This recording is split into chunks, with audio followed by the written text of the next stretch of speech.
শূন্য থেকে নাহু শিখবো, অর্থাৎ জিরো থেকে হিরো, একেবারে আমরা বেসিক লেভেল থেকে অ্যাডভান্স লেভেলে কিভাবে আমরা নাহু শিখতে পারি সেই প্রচেষ্টা আমাদের থাকবে। আমাদের প্রথম কাজটা শুরু হচ্ছে লব্ধ দ্বারা। লব্ধের অর্থ হচ্ছে শব্দ। আর আপনারা জানেন লব্ধ দুই প্রকার, একটি হচ্ছে লব্ধে মাউদু, আরেকটি হচ্ছে লব্ধে মুহমাল।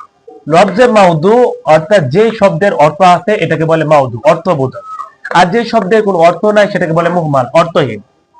আর মাউদু যে শব্দটা এটাকে বলে মুফরাদ, কালিমা, শব্দ। অর্থাৎ যেই শব্দটার অর্থ থাকবে সেটা একটা কালিমা হবে। আর কালিমা বা মুফরাদ হচ্ছে তিন প্রকার, ইসিম, ফেল, হরফ। আর যেই শব্দের কোনো অর্থ থাকে না সেটাকে মুহমাল বলে। যেমন আল্লাযীনা ইউমিনুনা বিল গায়ব, অর্থাৎ যারা ঈমান এনেছে আল্লাহ তাআলার প্রতি না দেখে। এখানে প্রত্যেকটা শব্দের একটা অর্থ আছে, এটা হচ্ছে কালিমা। আর যার কোনো অর্থ নাই, সাথে নাতে, নাতে, এই যে নাতে, এটা হচ্ছে লফজে মুহমাল।